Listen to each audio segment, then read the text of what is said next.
Has he escaped Pumpkin Zone? Where you never, where it's where you don't have like Geno has escaped Pumpkin Zone, and Baker, he's out by more than a year. So if people, again, if you're new to First Things First and you're like, what are you guys are taking smelling salts and know about Pumpkin Zone? It's the idea of like Daniel Jones right now firmly is on pumpkin watch, absolutely, where it's like he could turn back into a pumpkin at any point. And Darnold, because he had such a great year last year, following it up with a good start to the year, you would think he escaped it, except the end of last year, the clock struck midnight and he turned back into a pumpkin. So my answer is to that, my own question, I guess, is he is not for me. But he's getting close. He's getting close, and right now, I looked it up, Brew. I just checked the odds. They are a slight favorite to make the playoffs. And I think that they don't need, listen, I said I have to audit my own takes like I do everyone else's. I killed this team for getting worse at quarterback, for opting out of Geno and into Darnold. Through 1 month, they have not gotten worse at quarterback. Darnold has played better than Geno. You know what I mean? And so I'm not ready to firmly say that's what it's going to be for the entirety of the year. But I also think you can have added optimism about Mike McDonald because of what Baltimore's defense has looked like since he left. Take too. You know what I mean? Like he was, they had the #1 defense in football with him there. And so, KW, we've been calling you a Sam Darnold guy all year, and you're like, I'm not a Sam Darnold guy. But I'm almost a Sam Darnold guy. Yeah. First of all, I got a lot of guys. I will snatch him. If No, you don't, I mean, a few more weeks of good play, I will snatch him. I'm not going to fight you on that, though. No. Okay, let's talk about this, because this is easily one of the most obnoxious takes that we continue to see with Sam Darnold. Oh, he's on pumpkin mode. He's on pumpkin watch. The guy absolutely balled out all last year. He was then running for his life and was pressured nonstop against the Lions and then against the Rams. And that's now proof. We have all these games of him playing great. Then he gets rocked in essentially 2 playoff games, we'll call it. And now that's pumpkin mode. And we saw Justin Herbert get rocked in a playoff game. We saw Patrick Mahomes get rocked in a playoff game. We've seen Lamar Jackson get rocked in playoff games. We've seen Baker Mayfield, because Baker Mayfield escaped pumpkin mode. We've seen Baker Mayfield literally fumbled the game away. Literally fumbled the game away at home against a rookie quarterback in Jay Daniels and the Washington Commanders. This is what happens when we get married to takes, and we refuse to update our views on someone. And now Sam Darnold continues to play awesome with a brand new team, a brand new roster, a brand new coaching staff. And we're like, well, look what he did against the Los Angeles Rams when he was pressured at a higher rate than none other than Patrick Mahomes. It's just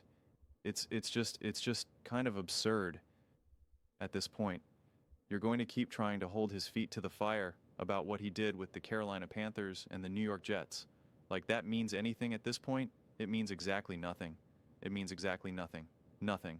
And so it's such an irritating take here, because even when we look and see what he's been able to do since the start of last season, Sam Darnold 103.1 passer rating, and you can say, oh, that was Kevin Unell, Justin Jefferson. Okay, what's the situation here then now? What's the situation here? What about all these game-winning drives, most in the last 2 seasons? And these are actually against great teams and great moments. So I just listen. The argument isn't that Sam Darnold now is sneaky a top 2 quarterback in the NFL. It's like, that's not the discussion. But to keep trying to paint this picture that we either have an amazing quarterback or a literal pumpkin, what's there to constantly say about this when a quarterback has consistently now over 2 seasons of play on 2 completely brand new teams? We see him succeed. We see him play great. We see him make awesome plays, and not just be consistently elevated by a coaching staff or a roster around you. And we want to now downplay what he's been able to do, and we want to just keep saying pumpkin mode because we saw him lose a playoff game. Because we saw him not be able to do well when he was under duress and pressured nonstop. Like, we literally saw Patrick MS in the Super Bowl look awful with pressure. Literally awful. We saw Justin Herbert struggle again. We've seen Lamar. We've seen all these quarterbacks struggle. All of them. Every single quarterback. We've seen every single all-time great quarterback struggle in some of these moments. And yet we just want to hang this over Sam Darnold's head because you could say, well, Patrick Mahomes has won Super Bowls and Lamar Jackson's MVP and blah, blah, blah, blah. And it's like, yeah, that's all true. Like, and Sam Darnold, I mean, look what he did with New York. And it's like, haven't we realized that you can't judge quarterbacks when you are in trash situations? That when you play for just the New York Jets or the Carolina Panthers, that maybe it's not the best frame of reference as to how good or not good a quarterback is. And I really want to know why someone like Baker Mayfield has graduated from Pumpkin Watch, but Sam Darnold hasn't. When Sam Darnold has been better than Baker Mayfield, and no, I'm not just talking about statistically, I'm actually talking about quality of play here. And I don't reduce a quarterback's success rate, levels of success to just number of game-winning drives or passer rating or completion percentage or this, that. It's what do you see? What do you see when you are watching these games? And the constant, endless disrespect on Sam Darnold makes no sense at all. None. Zero. Especially if you're willing to elevate a Geno Smith and a Baker Mayfield to pretend or act like he is now beneath those quarterbacks, or that someone like Baker Mayfield has separated himself so much. And it was like last year his numbers were elevated because of a great offensive coordinator, Chris Godwin, Mike Evans, et cetera, et cetera, et cetera, et cetera, et cetera. Oh, but they got injured not for the whole season.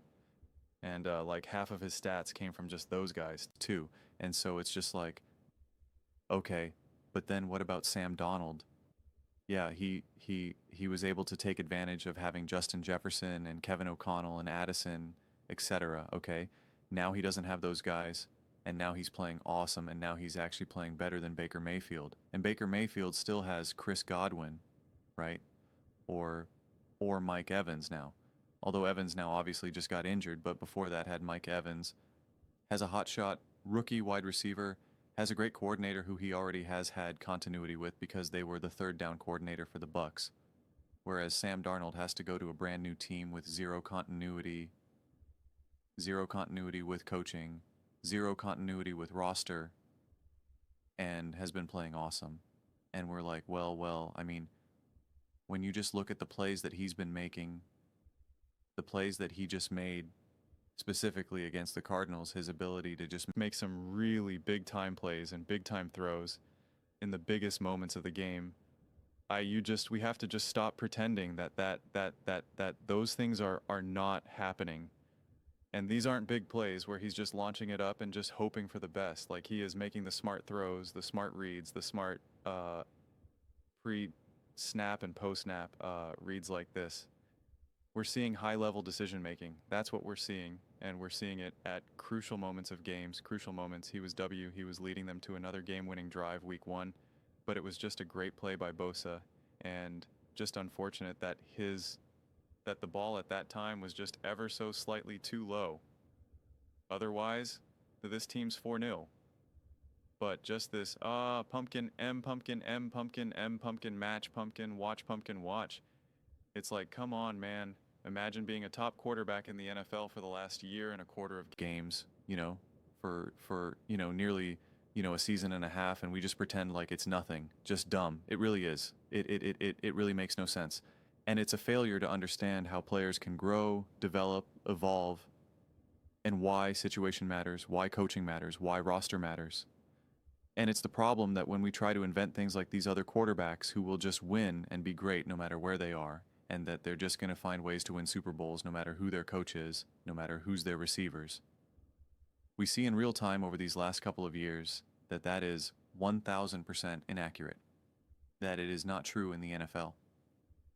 But those are just my thoughts. I'd absolutely love to hear yours. What do you guys all think about Sam Darnold? Are you ready to believe in Darnold and the Seahawks? I'm ready to believe. I've already believed. I believed before the season even started. Let me know in the comments below. I read every single comment. So whether you agree with me or disagree with me, either way, let's get in some discussions, let's get in some fights. But ultimately, let's just have some fun. Please do consider subscribing. We are building an amazing community here, and I absolutely love to see you part of it. I want to build something that we all generally feel connected to. something that we're really excited to be part of. I think we're well on our way to doing it, and please don't forget to give this video a thumbs up, as it really does help with the visibility and the algorithm. Thank you so much. See you next time.